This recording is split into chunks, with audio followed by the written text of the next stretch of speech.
43 ते 51 वचन वाचूया. पहिला अध्याय 43 ते 51. योहान शुभवर्तमान पहिला अध्याय 43 ते 51 वचन. पहा, आता प्रभू येशू ख्रिस्ताला फिलिप सापडला. फिलिपाला त्यांनी म्हटलं, तू माझ्या मागे ये. आणि योहान जो आहे तो या शुभवर्तमानामध्ये या आणखीन दोन व्यक्तींबद्दल मेन्शन करतोय, फिलिप आणि नाथनेल. ठीक आहे. आणि आता फिलिपला कळल्यानंतर फिलिप पण शांत बसला नाही. ठीक आहे. आंद्रिया त्याच्या फॅमिलीकडे गेला, फिलिप त्याच्या मित्राकडे गेला. ठीक आहे. He went to his friend Nathaniel. आणि नाथनेलला त्यांनी गाठले आणि त्यालाही त्यांनी चांगली बातमी सांगितली. He told him the good news. प्रभू येशू ख्रिस्ताबद्दल त्यांनी सांगितलं. जेव्हा जेव्हा तुम्हाला आणि मला एखादी चांगली बातमी कळते अँड वी आर हॅपी, आपण आनंदित असल्याचं एक प्रूफ हे आहे की आपण शांत बसत नाही. ओके. त्या आनंदाचं आपण लोकांना जाऊन सांगणं हे प्रूफ आहे की आपण आनंदित आहोत. ठीक आहे. जर चांगली बातमी कळली आणि आपण हे जर सांगत नाहीये लोकांना, तर ती बातमी चांगली नाहीये. ओके. सो ह्यांनी स्वतःकडे ही चांगली बातमी ठेवली नाही. ठीक आहे. काहीतरी प्रेरणादायी, काहीतरी अद्भुत गोष्ट जेव्हा आपल्याला कळते तेव्हा आपण दुसऱ्यांना सांगणं हे आपलं रिस्पॉन्सिबिलिटी आहे, जिम्मेदारी आहे.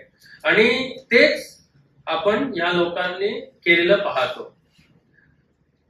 तारण हे फार मौल्यवान आहे. व्हेरी व्हेरी खूप किमती बात आहे. बहुत किमती बात आहे. ती गोष्ट जर तुम्हाला आम्हाला सापडलेली आहे, ती जर आपण सांगत नाहीये, तर ते तुमच्या आणि माझ्यासाठी मौल्यवान राहत नाही. फिलिप गप नाही बसला, आंद्रिया गप नाही बसला, योहान गप नाही बसला. ते लोकांनी जाऊन सांगितलं. कारण फक्त तुमच्या आणि माझ्यासाठी मौल्यवान नाही, प्रभू येशू ख्रिस्तासाठी पण मौल्यवान आहे. आपल्याला देते वेळी त्यांनी काहीतरी मौल्यवान दिलेलं आहे, त्याच्यासाठी ते महत्वाचं आहे. आपण जे घेतलं आपल्यासाठी ते मौल्यवान असेल, महत्वाचं असेल, त्याचं प्रूफ आपण असं देणार की आपण जाऊन लोकांना सांगणार.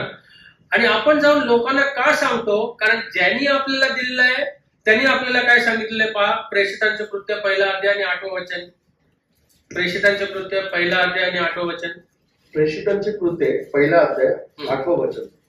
परंतु पवित्र आत्मा तुम्हावर येईल, तेव्हा तुम्हाला सामर्थ्य प्राप्त होईल आणि यरूशलेमेत, सर्व यहूदात, शमरोनात व पृथ्वीच्या शेवटापर्यंत तुम्ही माझे साक्षी व्हाल.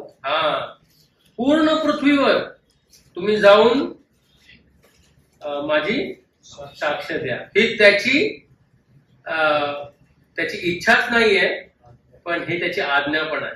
कारण तारण हे खूप मौल्यवान आहे. तारण हे खूप अद्भुत आहे.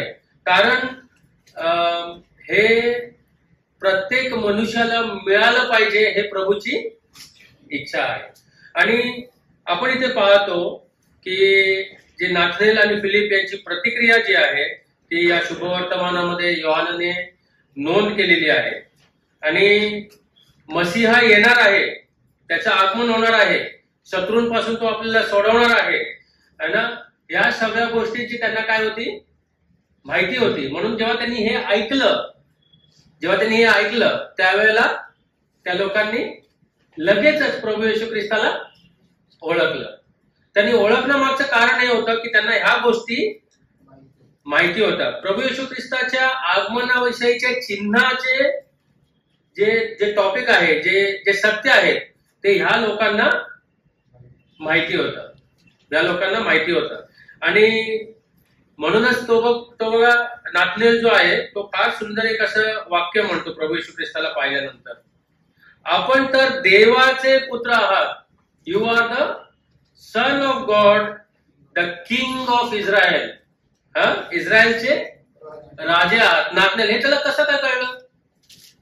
कारण त्यांनी अभ्यास केला होता. कारण त्याला जुन्या कराराचा अभ्यास होता.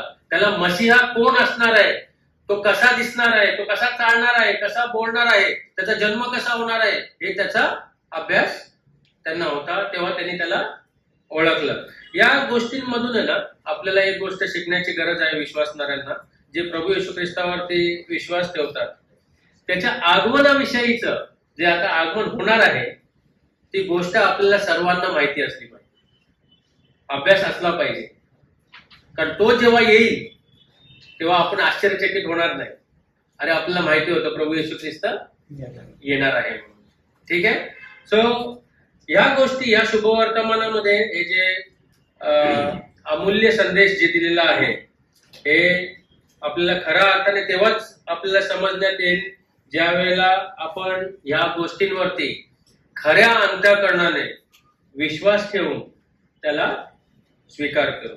पहिला अध्याय आपण अभ्यास करून झालेला आहे आणि हे जे आहे हे या इतिहासातला सगळ्यात महत्वपूर्ण सर्वात मोठं जे कार्य झालं, प्रभू येशू ख्रिस्त जो शब्द होता त्याचं शरीर रूप धारण करून या जगामध्ये प्रस्तुत होणं, हे सर्वात मोठं कार्य योहानाने आपल्या पहिल्या अध्यायामध्येच आपल्या समोर प्रस्तुत केलेलं आहे. तर आपल्याला खऱ्या अंतःकरणाने याचा स्वीकार करणं आणि याच्यावर विश्वास ठेवणं हे फार गरजेचं आहे.